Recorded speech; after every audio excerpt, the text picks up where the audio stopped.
And welcome back to Shovik Sports Shit. I'm Cory. And I am Austin. Week 4 preview. Week 4 preview. First, we got to look back on week 3. A lot of good things. It's big news today. And actually, throughout, and I think what we're going to start with first on our Shovik Sports Hits is number 3. UNLV starting quarterback Matt Sluka announces he will redshirt, not play the rest of the season. Apparently, he was bribed there. I shouldn't say bribed, since you can do it now. But he was brought in for $100K and said that he had only seen $3K. So parents, they hired an agent, and the agent said, hey, you're going to redshirt and you're going to transfer out of there. And apparently promises were made and not held. But here we are. This is the day and age where NIL will ruin everything. UNLV has something good going. Obviously 3-0. But if you get to that fourth game, then you can't redshirt. So apparently this was obviously the deadline, essentially. They kept telling the school kept calling their bluff. Here we are now. UNLV's without their quarterback. Yeah, I mean, this is only the beginning. We're going to slowly start seeing things like this and other things that we can't even imagine. Just things that are going to happen in this NIL world that we live in. I'm not saying the player's right or wrong. I'm not going to cast any judgment. But at the end of the day, as a university, if you did promise a guy $100K, either pay it or don't promise it, one of the two. Obviously, we don't have all the facts, so not going to speak to it on that level, but it's just something we're going to see more of, especially at these, I don't want to say small schools, but, the non-Power 5 or some of these smaller schools where they kind of make empty promises to get some of these players and can't follow through. So I think you're going to see a lot more of that from smaller schools. Bigger schools obviously will either just pay you or just not give a shit and like, oh, you're not as good as we thought, so we won't pay you, now you can leave type deals. So it is kind of crazy, kind of unfortunate. We got to see them up close with them handling KU. I didn't think that was a $100K quarterback from a talent standpoint. I think, wasn't he the one out here completing like 48% of passes or something? Yeah, right around 49%. Yeah, so, but I get where he's coming from. If he was promised that, you got to do what you got to do for yourself. Maybe UNLV saw that and was like, yeah, not worth the 100K we thought. But either way, it's wild. I think this is going to become normal, and it's kind of unfortunate. Yeah, eat shit, UNLV. All right, that's all I'm going to say on that. Number 2 on the show of Sports Hits. This is a guy that we actually really, really, really, really like. Someone that we kind of, we've watched for a long time. Charlie Blackman retiring from the Rockies at the end of the season. It's 14 years with one team. Man, outside of being known for the beard, the dude was just always a mainstay. Career 293 hitter. Again, I mean, he's below 300, but I mean, he's still 293, 1799, so 1,799 hits. And there's still a few games left. I think he doubled and tripled last night, so that's obviously already changed that. So that's huge for him. Could be one of those where, I mean, what's he do if he's not on the Rockies? I know that everything's skewed with everyone, going from Colorado over. I mean, look at Nolan Arenado right now. I mean, he's been okay. He's played no postseason games, or he's won more postseason games with Colorado than he has St. Louis. But it's not about that. Charlie Blackman retiring at the end of the season. Your thoughts? No, I was going to point that out as well. Just when you said who knows what could have been if he wasn't in Colorado, and it kind of just proved that it's not always greener on the other side. Like you said, Arenado's, he won more postseason games with his homeboy Charlie than he did in St. Louis. So I've always liked Charlie. Obviously, you mentioned the beard. I can always respect a dude who can go out and just be a quality baseball player, but looks like he can go down and chop down a forest right after. And honestly, he might have. I don't know him that well, but I don't know him that well. I don't know him at all. We'd love to, though. We'd love to know him. Would love to. No, it's I don't know if it was a Hall of Fame career. I definitely think he'll be in the Rockies. I don't know what they call theirs, the Mountain Hall of Fame, whatever they call it, Ring of Honor, whatever it is, the Coors 12 pack, whatever they call their Hall of Fame people, because um, maybe not one of the all time greats, but he's definitely been a Rockies great, and he stuck through with them, which I know it's weird to say. Some people value that, especially when he sticks with a team who's just not very good throughout most of his time there. But When you got to nothing. think, there's no reason. He could have went elsewhere and got paid. He may not have put up the same numbers, but there was obviously always going to be a chance for him to go out and make money because he is a good ball player. He's batting top of the lineup, hitting 300 most of the time. I know that there was teams that were interested in him the last couple trade deadlines, but the Rockies said no. But yeah, there's always been that chance that he could leave for more money. Yeah, and he never did. Quality ball player, honestly. Hits righties, lefties, played all outfield, great outfield. Whatever his next chapter is, I'm sure he'll be great at it, and I just hope he enjoys it. But he seems like a dude who I kind of want to hear in the booth. I just feel like he'd be a dude who would crack us up, kind of the mountains. The mountains version of Jason Kels is what I just envision with him. But yeah, kind of sad that we're getting to the age where we see some of these players when we were young. Like, Well, think about it. His young. first year in the MLB was 2011. Damn. See, I graduated high school at that point, so that's crazy. I was sitting there thinking about graduation as I was watching Charlie Blackman for the first time. No, it's wild, but we're getting to that point where we're seeing these players roll out of here. Unfortunately, he's going to be the first of many. Yeah, sucks to see him go. Good dude for the game of baseball. Never heard any kind of accusations or drama or anything. Like a dude who just went and played baseball and played it well. So nothing but respect for that guy. Yeah, best of luck to Charlie, obviously. Number one, not good news for the other team across the parking lot. Alex Singleton tears his ACL today. I guess technically like 4 days ago. Out for the season, tears his ACL in the first quarter, plays the rest of the game. Everyone was not aware of this until they started signing players today, so they do that with Quan Alexander and Zach Cunningham. The dude's a tackling machine, whether it's 5 or 6 yards down the field or just being that guy that gets the defense going. It still hurts, especially for a defense that's actually been playing well the first few weeks of the season. Quan Alexander and Zach Cunningham both 5 or 6 years ago would have been fantastic signings. So I'm not as confident with it right now, but if they can stay healthy, maybe, I guess. I'm not sure what to expect from those two guys. Yeah, I mean, truth be told, most people probably don't even know who Alex Singleton is. Plain and simple. No hate, but a lot of respect for tearing your ACL and playing a football game.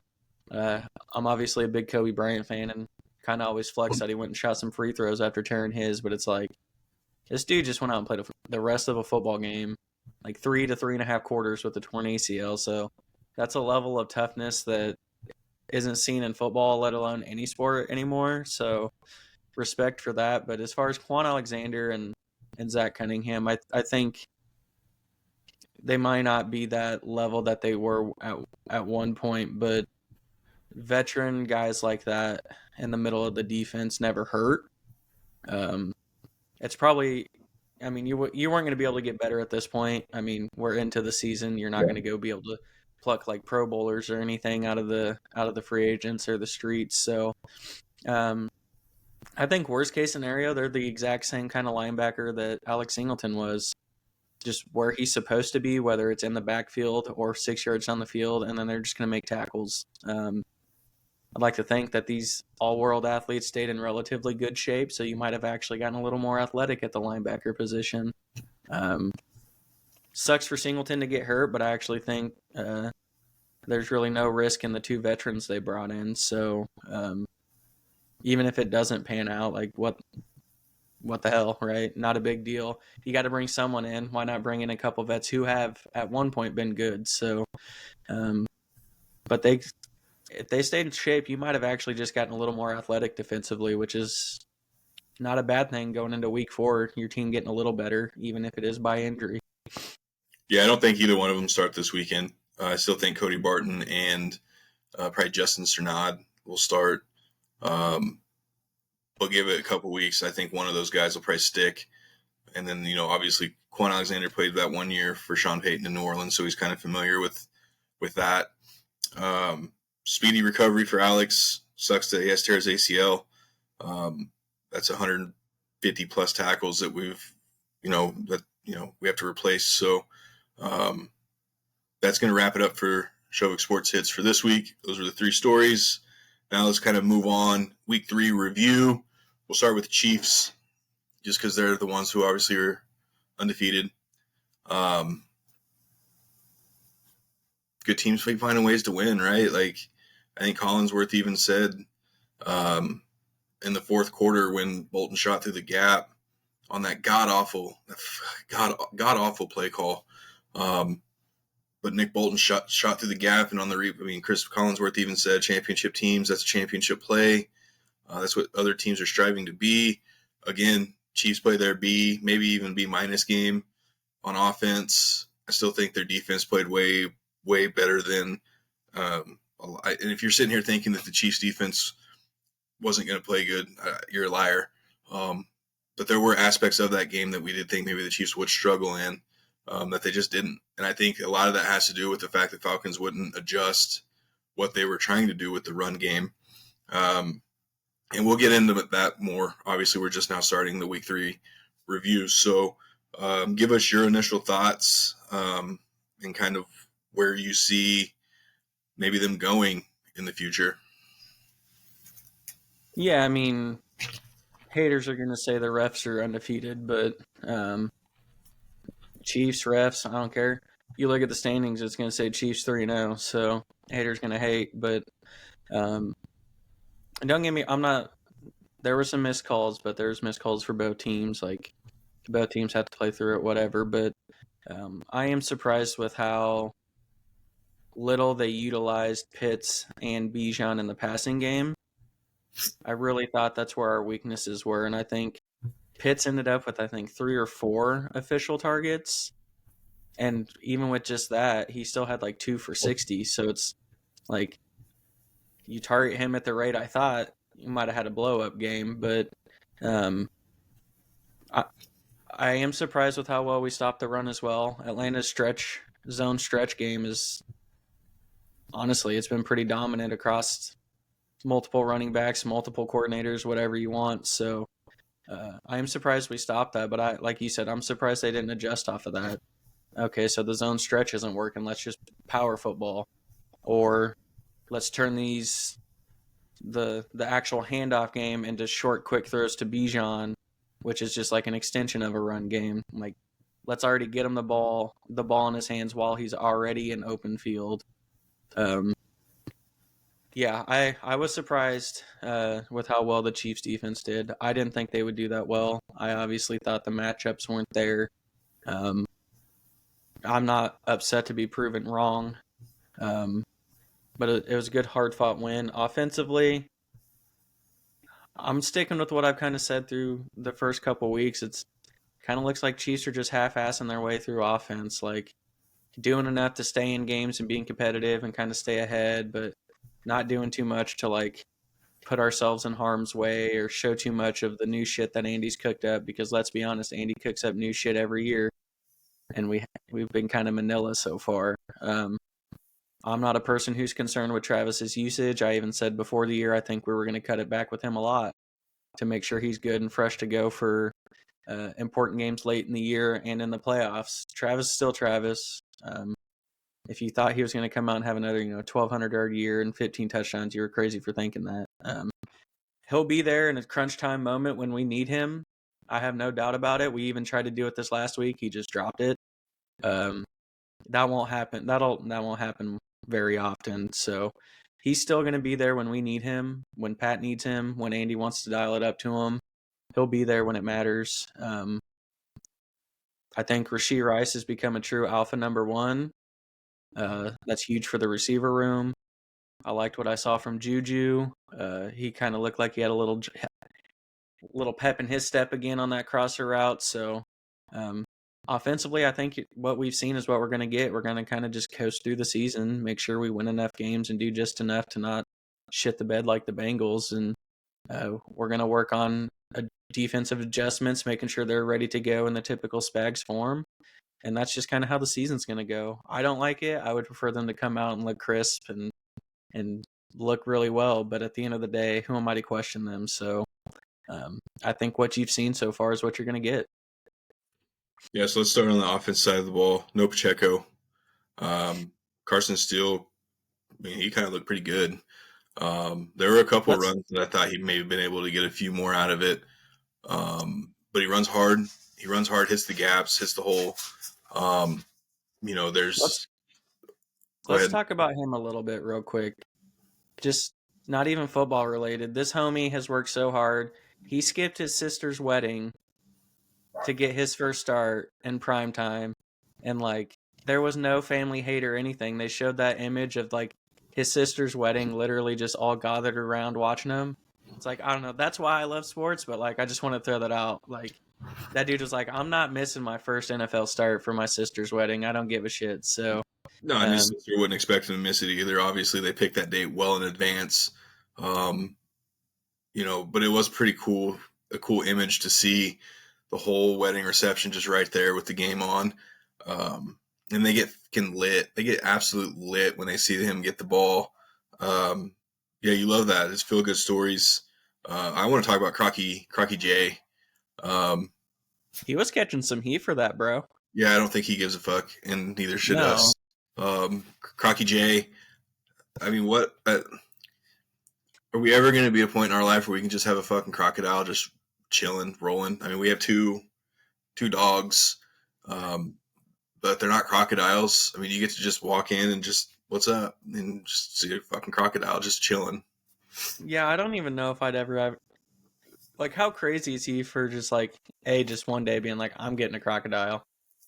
Like, who just does that? And then to actually do it, I don't know. That's wild. I don't give a shit that he was catching heat. I think it's pretty badass that he just has a pet crocodile. Like, again, like I said, haters gonna hate, but like, that just fits him. Like his playing mode, like his look, like he just looks like he would own a crocodile. So I do think that's pretty badass. Yeah, so I was really impressed, and obviously we talked about him a little bit preseason wise. I mean, I thought he was going to make the team. I thought he would be a special teams guy and kind of work his way into, like a fullback role. They obviously had other plans. I mean, the dude, even when Pacheco was playing, this dude was still getting some run. So, and he's not just going to give the ball to anybody, right? It's like you got to be a player, honestly, and you got to know what you're doing. He's not really that bad in the pass protection. He looked pretty solid there, and obviously P. Ryan still had he got some catches, and he even ran the ball a few times. He had some pretty good runs. So we kind of knew that they were going to piece the run game together. It's not like they were going to completely fall away with it. I think Steele was still up close to 20 carries, so they were still doing that part. And then Rashee Rice, obviously the torch has been passed from Trav to him for now. I think as you still get the season going further into the season, and you really get into crunch time, cold weather situations, and you need that 3rd and 5, 3rd and 7, even like a 3rd and 11, it's going to be Trav running right, and sitting in the zones. So I, even as a non-Chief fan, I'm not at all concerned with what the 87's doing. I know some of you fantasy people that have him might worry, but yeah, I don't think the Chiefs are at all concerned about that. So let's go over to what the Falcons didn't do. That fourth quarter, Kirk was having his way throwing the football, right? Outside of the 50-yard bomb that he had to Kyle Pitts, Drake London was still able to get open a few times. That's why I was a little confused on that 4th down play. You set up in an old wishbone. You had the 2 backs. Everyone knew what you were doing, right? It's not like Kirk Cousins is going to just sneak it from 3 yards out. Not even like a misdirection type. It's like, we're just going to run your straight. You're going to go outside. Absolute garbage when you could have easily continued to throw the ball. I think some of the Chiefs corners look vulnerable, obviously. We knew that, and we had talked about that going last week about who's going to be those, second and third corners. Justin Reed played a hell of a game, honestly. There was a couple of huge tackles he made. So what do you make of the fourth quarter for the Falcons, and more specifically, even like that final drive? Yeah, I think I mention it every time we watch a football game together, and it's not even the Chiefs Falcons games. Like, teams just need to start kicking fucking field goals, plain and simple. You can blame the refs and everything you want, but if Falcons just kick field goals, Chiefs are going to be down by a shit ton of points by the time that fourth quarter rolls around. And same thing with the Eagles. Like, they're at the 20-yard line. They're like, oh, we're going to go for it, and then they don't get it. And it's like, if you would have just taken your 5 field goals throughout the fucking game, you'd have a couple more touchdowns worth of points on the board. That was my thing. Like don't go chasing. Like, just take your 3. It's the first quarter. I know you want to be aggressive, but like, take your 3. You That take was that the main field goal. thing You take that field goal. Then Chiefs go 3 and out, right? Then they kick it again. So you would have cut it, and then you could have had another field goal that would have gave you the lead, right? So it's just like you were down, I think, 5. So yeah, my math adds up. 3 plus 3, that equals more than 5. So yeah, and it's one of those. It changes everything, and I know there's a fine balance and everything's so analytical, but at the end of the day, like, give me the points, plain and simple. There are times and moments to be aggressive. If you have to choose between a 4th and short and like a 58-yard field goal, that makes sense. If it's 4th and short and I'm choosing between going for it and a 32-yard field goal, give me the points, like, plain and simple. I know everything's a numbers game, and you plug everything into a computer and it tells you to go for it, so you think you should go for it. Just kick a field goal. Andy kicked field goals. Andy almost always, he picks and chooses, like I said, but like, he usually, for the most part, kicks his field goals. yeah, he's We're always not trying to take he's points at always the going end. to take the points. He's always been on that boat of, I'm going to take the points, but he knows, right? So it's Yeah, there are times where he goes for it, where he trusts his quarterback. He has confidence in the play he has selected, and he'll choose to go for it when necessary. But like, just take your points. I I don't know. That's one thing, but you're not wrong. Chiefs have proven to be pretty good against the run this year, and the secondary has been suspect. Definitely in that fourth quarter. So I do think that was an odd play call. I get it to a certain extent, where game on the line, you want to get it in your best player's hands. That is Bijan. But be a little more creative. That's like a Nathaniel Hackett call that I saw. Like, nothing went into it. Everyone, once we saw the formation, you weren't going to turn and hold it to like a fullback. You weren't going to give it to Algier. Kirk wasn't going to do a bootleg and run for the first. Like, once you see that formation, you knew what was coming. The ball in Bijan's hands. yeah. I unfortunately can't have any Nathaniel hate right now. That's obviously Denver going against him this weekend. So I got to keep everything positive. So Sky Daddy, football gods don't come back and haunt, right? So right. Well, and I didn't even think about it. I just, in my head, I was trying to think of a shitty play caller, and I mean, he was the first one that came to mind. So that's my bad. I don't play the Jets this week, so it's whatever. But yeah, it's one of those where, some people blame the refs. Me, I think the Falcons could have taken points and done better play calling. At the end of the day, it was still a really good football game. I still think the Falcons are a pretty good football team. And what's shaping up to be an okay competitive division. Saints kind of came back to earth. I won't say too much on the Bucks because I know we're going to cover a little bit there. But and then the Panthers with the red rocket, with the red rifle. Like, come on. So I think the Falcons are good. Kirk still got to get some rust off. He is coming off a major injury. I wish the fans could look beyond the officiating, and for both teams across the board, I wish they could look past some of that stuff and just enjoy these good football games that we've been getting in prime time for the most part. I know scoring is down, so everyone's just all rah-rah about it. I think it's because defenses are getting a little better, and that makes me happy. But I think I was glad for a good football game. I picked the Chiefs to lose, so I'm glad we were able to come out with a win on a tough road game. But it was a good football game. I'm not upset if most of our primetime games end up like that. Not just the Chiefs, but across the league. it's going to make primetime games worth watching again. So at the end of the day, I think the Falcons, they'll be just fine. Chiefs, they're going to keep coasting. That's really my review on that. I'm just glad that there's good football going on. Yeah, and Kirk was actually putting some dick behind some of his throws, so it's getting there. And he even admitted before the game, hey, we're still learning about each other. Ideally, you'd like to think it's not going to take him much longer to realize that you can probably throw the ball 50 yards down the field to Kyle Pitts most of the time. And a couple of bad misses of Drake London. But I think some of those are on the receiver too. They haven't played a lot together. Yeah, so, he's still learning on where the coverages are, right? So Kirk sees it, but he can't just sit there and, hey, right there, okay, they're not going to cover you. I'm going to throw it to you now. So, I mean, it's stuff that they'll learn. Yeah, man, and we even talked in the offseason about this was a huge pickup for the Falcons. Then we questioned why they drafted Michael Penix, but I think, it's going to be sooner rather than later, and it's not going to be this year. But they show him on the side, and he's front and center watching everything Kirk's doing. It's just huge, and that's I know Kirk gets a lot of hate, but the dude, he's a pro, right? So, I mean, there's no one better to learn from if you're a rookie quarterback than someone like Kirk Cousins.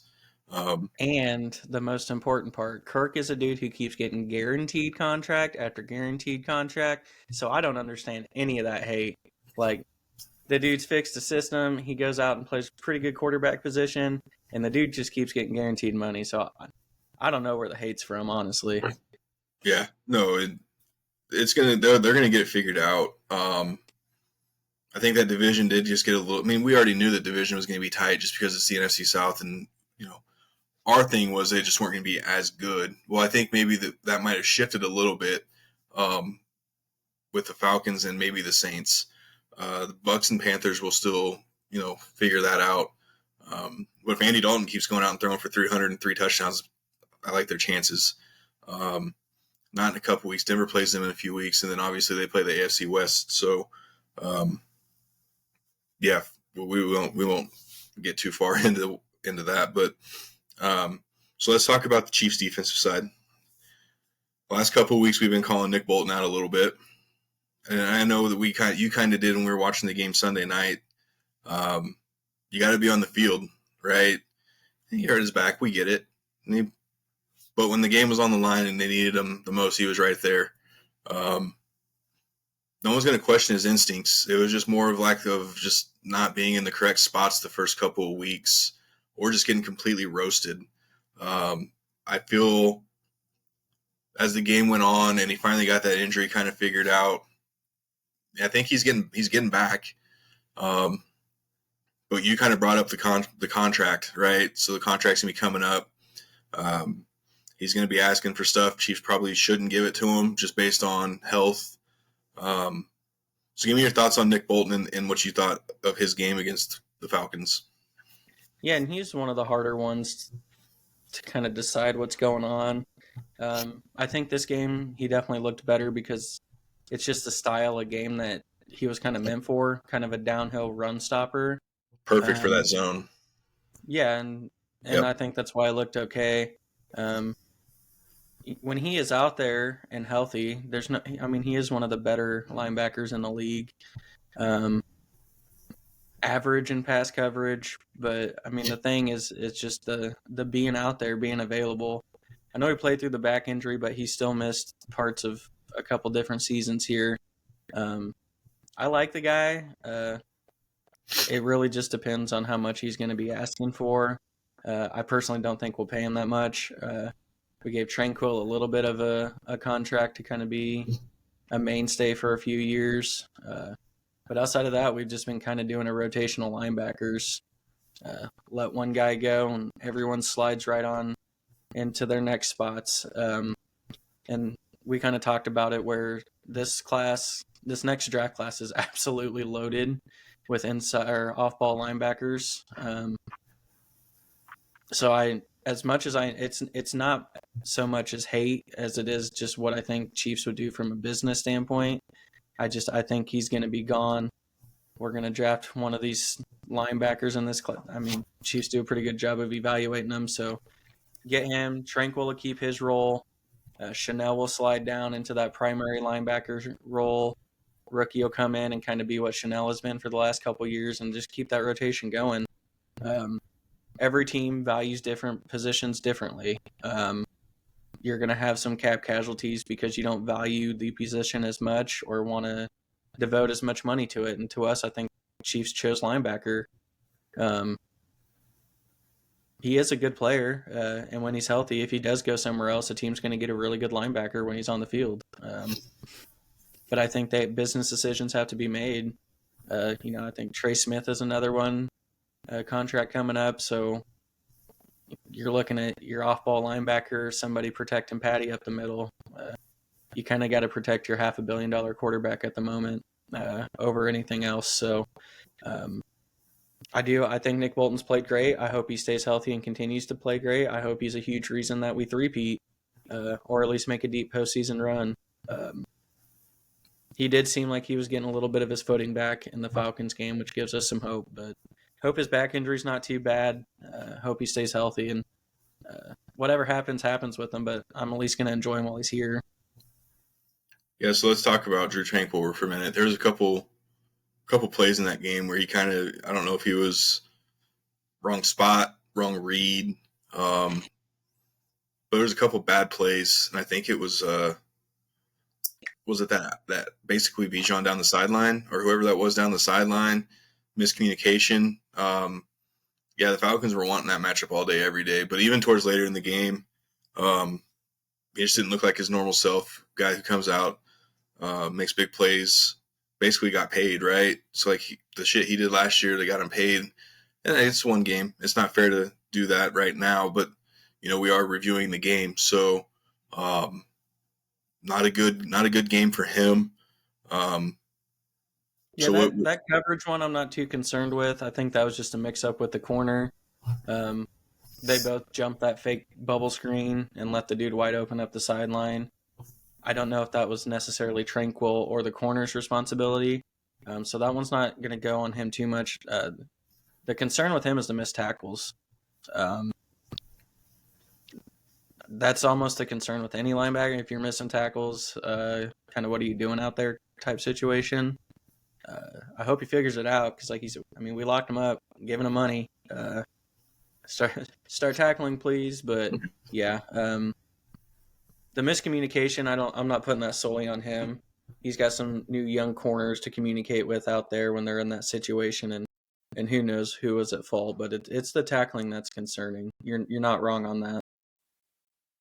Butker misses an extra point. Good thing it didn't come back to cost. Yeah, I trust Butker still.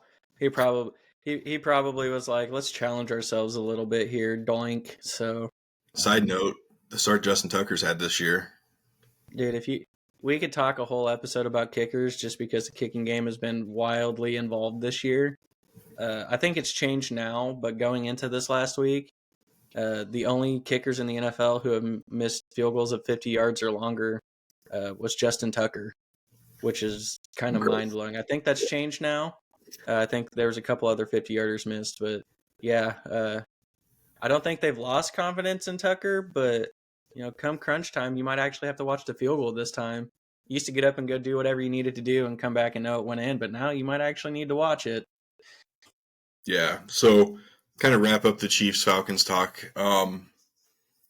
Again, I think there was bright spots on the defense, but I still think there's still a little bit of a concern. I think Shamari Connor made a couple big plays, especially in the run game.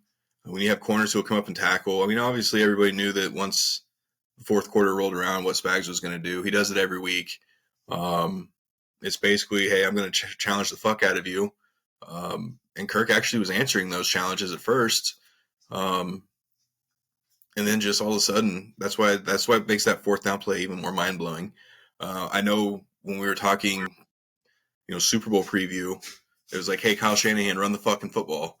And now I'm sitting here like, hey, Falcons, maybe you should have just fucking threw the football. So, it's the little things like that. But again, Chiefs continue to find ways to win. They're 3-0. And I still don't think they've played their best football. I agree. So we'll go ahead and move on. Denver gets their first win of the season. Took them long enough. They actually played a really good, all-around complete game. They beat the Buccaneers 26-7 on the road. Bo Nix, well, he doesn't throw for a touchdown. He ran for a touchdown. And again, we kept telling you guys after the first couple of games, calm down, relax. He's going to get it figured out. And I think for the most part, you're slowly starting to see Bo Nix come together. The defense putting a full game together. It sucks you lose Alex Singleton, but for the most part, I was really, really, really happy with how the defense played. You got to have complementary football, and the offense is going to come out and actually do something with it. The defense you got to hold up, and they did. It's not like the Buccaneers offense is not good. Baker's been playing really well. They had the two receivers, Bucky Irving, which is weird because it's supposed to be Rashad White, bitch. Killing my fantasy team, man. All jokes aside. But it was nice to see Denver finally get something going in the run game with Tyler Bidet, which is how I guess he wants his name pronounced, weirdly enough. 9 carries, 70 yards for him. Got to keep it going. I mean, that's the name of it. Don't be happy with just one. You got a tough road game in New York this weekend against Aaron Rodgers, not Nathaniel Hackett, Aaron Rodgers, and two really, really good running backs. Let's not forget about that. So what was your kind of initial thoughts on Denver's weekend and their first dub against Baker Mayfield? I mean, plain and simple, it was just fucking stupid. That's about the most expert analysis I can give. I think it made things a little easier for Denver.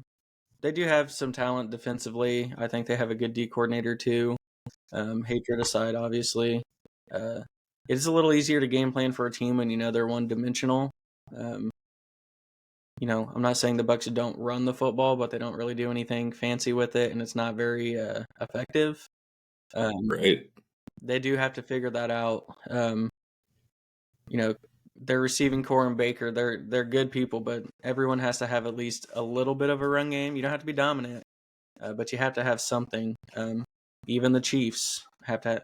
Even they have a little bit of a run game. Like teams have to have a run game. With that said, Denver came out and executed. I don't think it was anything special or fancy, but they did their job. Looks like the game plan was good and they executed it.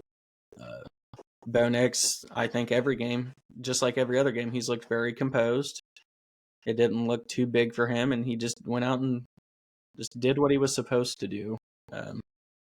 I know people get excited. You see Jayden Daniels out here just balling out and think that's what everyone's supposed to do from day one, and that's just not the case. Week over week progression. Does he look overwhelmed, overmatched, uncomfortable? I haven't seen any of that with Bo Nix. I just see a very composed quarterback who's still kind of going through the motions.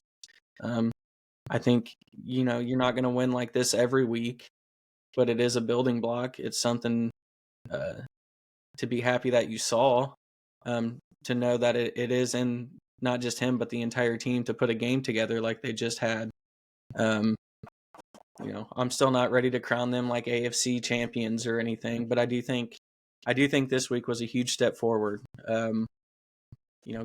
Any road game's tough, but when you have to travel clear down, honestly, any corner of the U.S., but anytime you got to travel down to Florida, no matter where you're coming from, it's a tough road game. I still hate Denver.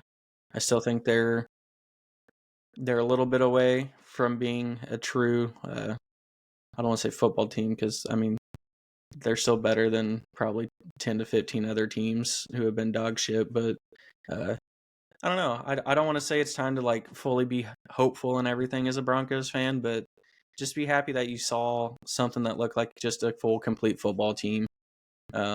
Something to build off of. You hope Sean Payton's smart enough to take all the good away from this game and kind of find a way to build off of it. So, huge win. like you said, all aspects of your team, all three phases. It wasn't, offense didn't dominate, defense didn't dominate, special teams didn't dominate, but they all did really well. Yeah, and I think when you're watching the game, there were no different routes, right? The back shoulder to Court. There was a couple down the sideline to Josh Reynolds. They threw that shit the first 2 weeks. Those guys just dropped it.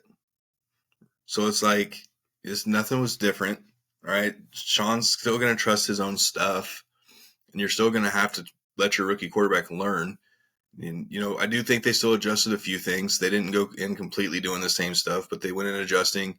Saw a lot more of the read option game. I'd prefer them not use that often, but it is a good weapon to have. There were a couple big-time pulls that he ran. Touchdown on one of them, obviously, and another one was on a huge third down play. Yeah, they're not close, but I want to keep seeing it each week, build it up. I'd like to see him throw a touchdown pass. I think that would be great. 3 rushing touchdowns. Okay, cool. You're not a running back though. Let's go over to the defense side of the ball real quick. Brandon Jones had a really good game. Interception and then a fumble recovery. Denver sacked Baker Mayfield 7 times. Dondre Tillman, the guy that Denver picked up from the USFL or the UFL, whatever the fuck they're calling it now. He had 2 sacks in his first game as a Bronco, so that was a good sign.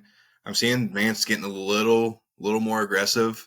I hope it was just something that he saw against the Bucs, and I hope he picks and chooses. I as much as I love being aggressive, I don't want it to be one of those where you're trying to Rex Ryan it or hardball it and do cover zeros and blitz all the time when you shouldn't. But dude, this defense, another year of pretty decent defense. Yeah, and I think we've even mentioned that through the first few weeks of the season. Even with the offense trying to get their footing and their rhythm, the defense and special teams in the other phases were able to keep those games competitive. And this week was no different.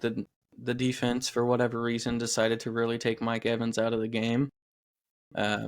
Pretty stupid if you ask me, but it is what it is. But yeah, I mean, Denver, even during their bad years, they still had a pretty quality defense. It was just they were on the field so much that by the end of the game, the numbers were kind of bloated. For whatever reason, Denver's one of those teams who always just have a decent defense. This year's no different. They could very easily be a 500 team if the offense does get rhythm. Because at this point, we're a few weeks in, we've seen the defense. They're good. They'll keep you in games. Every team has at least that 1 or 2 hiccups on every offense, defense, whatever. You'll see that. But for the most part, good defense. And if the offense figures it out, they're going to be in competitive games most of the weeks. Kind of mad at myself. So we just talked about the Chiefs Falcons. What kind of fan would I be if I didn't bring up Justin Simmons picking off Patrick Mahomes? Move on. Awesome job by Justin Simmons. Back to the Broncos. Yeah, I agree, but I think that they made enough moves up front in the offseason with John Franklin Myers and Malcolm Roach to go along with Zach Allen's ridiculous start to the season. Again, losing Alex Singleton hurts, but I think our front's good enough to where if we can get by with just doing 4-man fronts and getting pressure, which I think they can, that's huge for like Pat and McMillian, those guys in the secondary, as far as like manning up and matching up. It's a little different with the Jets this week. Aaron Rodgers is notorious with the back shoulders, on top of being able to have that 2-headed monster in the backfield. Braylon Allen's no joke. That dude can run the football, and he's going to hit you. So just be ready to tackle on that. But yeah, again, good win. Love to see it. A lot cleaner as far as the operation goes, which was one of my things I wanted to see last week when we were talking. I wanted to see cleaner. I wanted to see break a huddle with plenty of time to make your right reads, checks to your next play if needed. So again, get better this week. Do the exact same thing and see how you can build off of it. And let's go get another dub on the road before we get Las Vegas and the Chargers in the next couple of weeks. Yeah, I personally hope they don't win anymore, but we'll still review them every week. I'll still try to give an honest opinion. I'm still trying to recover from you taking that low blow with Justin Simmons. I mean, I know we talked about it last week where he's been the one dude to pick off Patty the most, and he struck again. But yeah, Denver still looks light years better than like the Panthers and Giants, even with the brand new rookie quarterback. Denver will be okay as long as Bo Nix can keep progressing. You got to be excited for not necessarily this year, but for the next couple years. Because I mean, sometimes you just see a guy and like if he can progress like he's supposed to, he's going to be a really good player. And that's kind of what I see with Bo Nix. Like he's not lighting it up yet, but you kind of see all the attributes there of a really good quarterback in the making. And that's where it starts being quarterback. Yeah, absolutely. So obviously the Chiefs have the Chargers next week or this weekend. Denver has the 2-1 New York Jets in New York. So I want to jump into this real quick before we make our fantasy bust and sleepers of the week. We're talking rookie quarterback. Let's talk about the real deal, Jayden Daniels. Man, so let's take a step back real quick and think of last year. Bryce Young gets to go number 1 overall. CJ Stroud gets taken very next pick. Okay, I'm not saying that's a similar situation here, but it's starting to kind of look like it. And what do I mean by that? The dude just went on the road to Cincinnati, which on prime time, I mean, Cincinnati's, okay, they're not like dominant, but the dude only had like 2 incomplete passes, and he just absolutely shredded this defense. He can run. He was dropping absolute fucking dimes, and finally getting Terry McLaurin involved, dude. If he's starting to get Terry involved, it's the real thing. Yeah, and I think it was I'm not even calling by name because he don't deserve it no more. But you have that Bengals cornerback who was like, yeah, they run a pretty good college offense. It's nothing special, and then you come out and give up like a fucking 40 piece. Like, yeah, shut your mouth and just play football next time. But and it was from the start. Like they were dominant from the start. Yeah, and I want to kind of just touch on Jayden Daniels as his entire season so far. The dude's completing almost 81% of his passes, which would shatter a record. I just want to can he keep the pace? I don't know. He might be able to, but he's completing 81% of his passes, yet to turn the ball over, which means he's making smart plays. He's not putting the ball in harm's way. I would like to see him take a little bit less punishment because he does run. Yep. But I mentioned it with Bo Nix where sometimes you see a player and you're like, this dude has it. I know before the season we both were really big Jayden Daniels fans. But when you watch him play, he 1,000% just has it.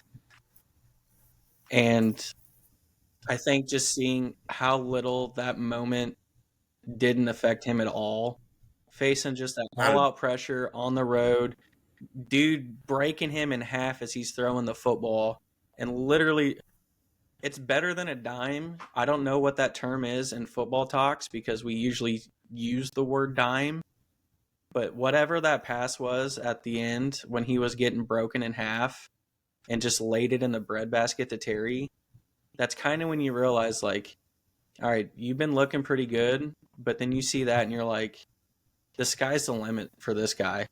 I mean, we talk about it, the pairing of Andy and Patty being perfect.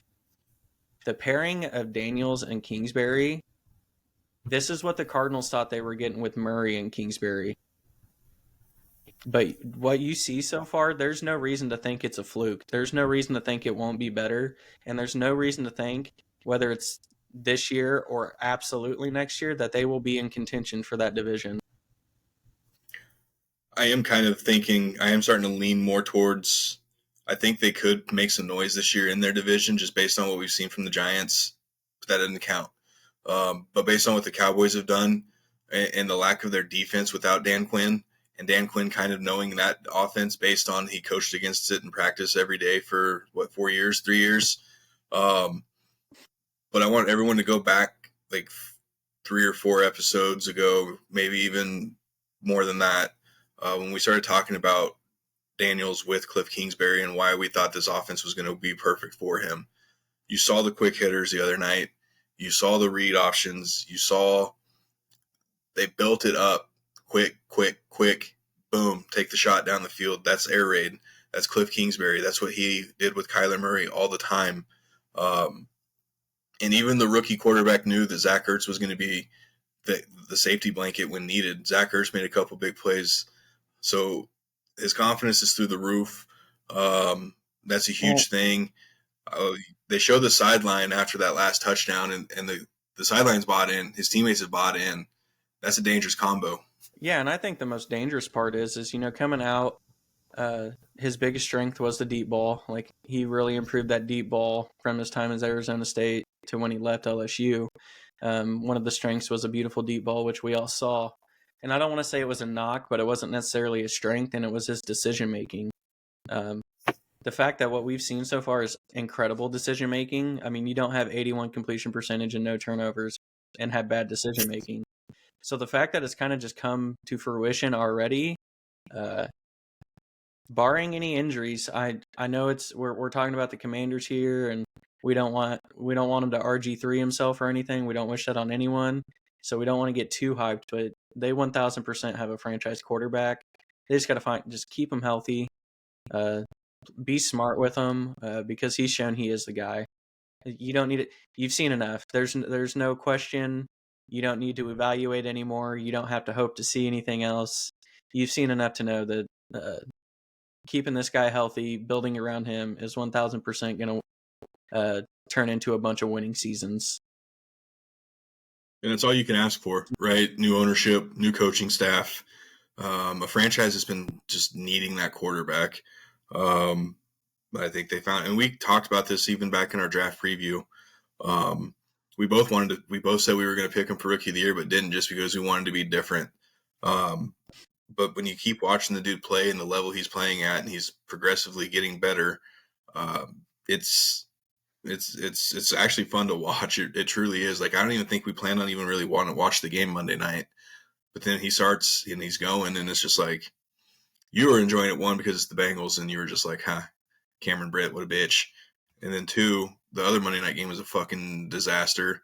So don't even get us going on Trevor Lawrence and what we were saying when he signed the contract, and we were saying, what the hell? Not a fucking chance he's worth $55 million. Well, start of the season, he's showing that. Well, and just a little not foreplay. No foreplay going on. Foreshadowing. Yeah, I've been out of school for a while. There you go. Yeah, that's probably more right than foreplay. But when we get to the midseason, we'll talk a lot about the Jaguars, and it won't be positive. So just a little foreshadow. We'll talk a lot about the Jaguars midseason. If shit hasn't already blown up for it, that's what we'll predict. But yeah, we had no interest in that game. But then you pair that with the Bengals getting worked and Jayden Daniels just being electric. That shit's good for the NFL. It had us, not fans of the team, sticking around to watch. And those are the players that you absolutely have to cherish. And we're going to watch good football all day, every day. Every day. We didn't even mention the fact KU got their ass beat because they're not playing good football. So we're not going to talk about it if they're not playing good football. Yeah.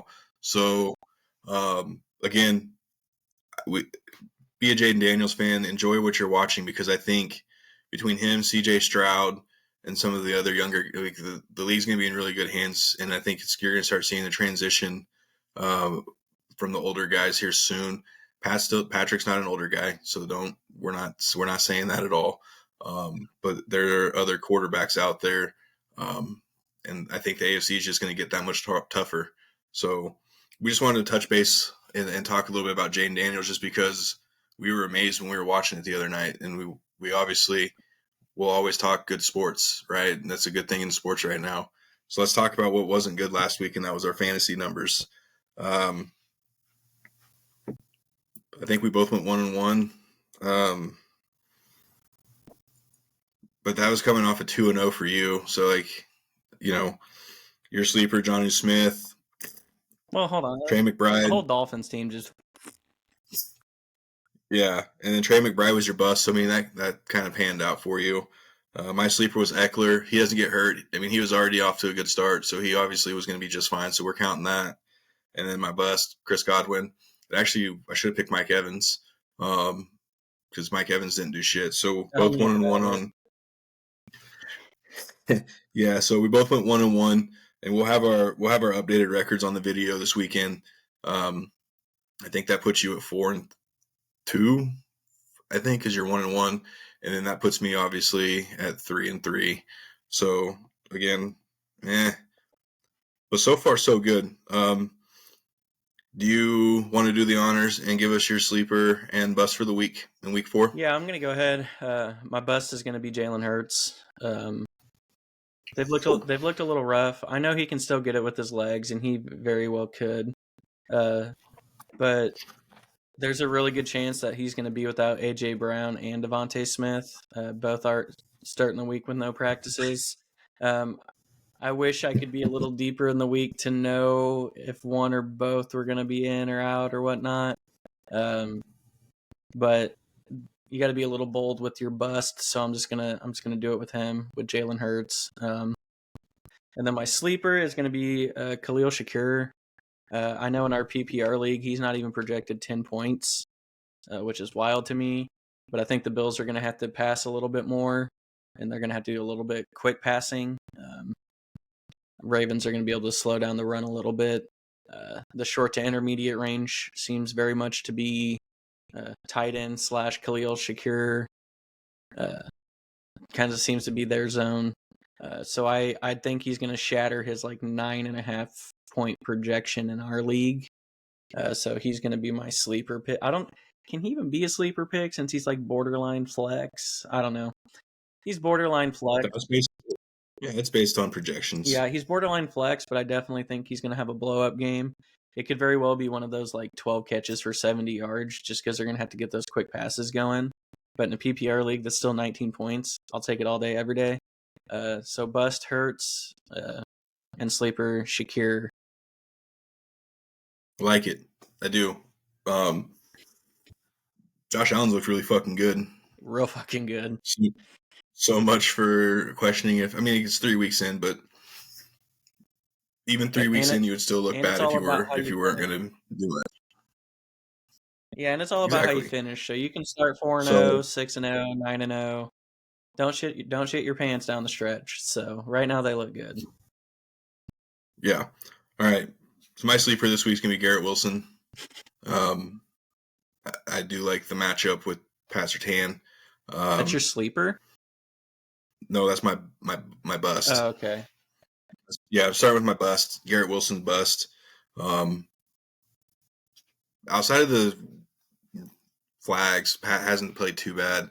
Some of those flags are obviously but we'll see. So he's projected in our Yahoo 14.3. So I don't think he's going to do that. So again, fuck the Jets this week. Fuck the Jets. So that's going to be my bust. And then my sleeper is actually going to be Jerry Jeudy. I think they're starting to get him a little bit more involved in the passing game a little bit. I think it helps with Amari Cooper, and I think you saw it last week too. Amari had a really big game, but I think it opens it up just a tad bit more. Yahoo has him projected at 9.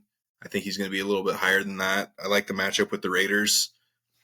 It's the Raiders. So give me Jerry Jeudy for my sleeper pick this week. Yeah, they just got mauled by the Panthers and Andy Dalton. So yeah, we probably could have did a whole episode. If he can't perform this week, then you're just toast. Yeah, I mean, we honestly could have sat here and did a whole episode of just Raiders and just making fun of them.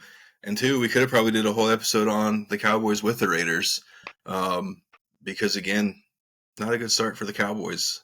I know it's kind of I guess you can count it as a win-win for you as a Chiefs fan. You're like, fuck the Cowboys, but if the Cowboys would have won, you'd be like, oh darn, the Ravens lost. But either way, what a shit show. And Jerry just continuously does what Jerry does best. So we got our fantasy sleeper and bust picks in for you guys. Make sure to find us on Apple, Spotify, and iHeartRadio. Videos go up on the weekends on YouTube at Shovik Sports. Find us on Instagram. Give us a comment, follow us, and give us your questions. I know we had a couple of people wanting some more college football stuff. College football is on the back burner right now. Not that we don't want to talk college football. There's just not much to really talk about on our end from college football. We can dive in a little bit more once the conference play gets a little juicier. And that's starting this week with Bama, Georgia. It's not very fun to talk. Nobody cares about Vanderbilt playing like Wake Forest or whatever. Like we don't want to sit here and talk about it. So once matchups get juicier, we can absolutely throw a little bit of college football talk in it. Mostly with KU being irrelevant once again. So once matchups get better, you start getting closer to the playoff. The Heisman race starts coming clear. We can absolutely include a little bit of college football. Yeah, once they start coming out with the college football rankings, you'll start seeing us probably put some of those segments in, just so we can kind of break down and see who's that team that's, back and forth on the outside, and who there's going to be a team left out. We know that, but who? So we'll dive more into that later on. We haven't completely forgot about college football. It's just, we love college football. We watch more college football than we do NFL football, really. So we'll bring it to you guys. And then next week, we will do the same thing as we did this week. We'll do a week 4 review and a week 5 preview. Thank you guys for tuning in. We'll talk to you next week.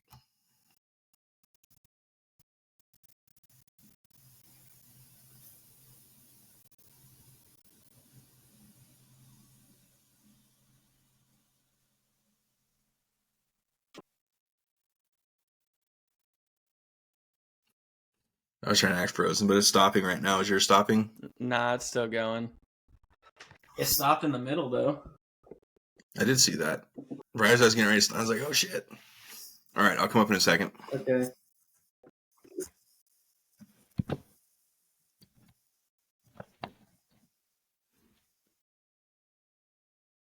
Do I need to leave?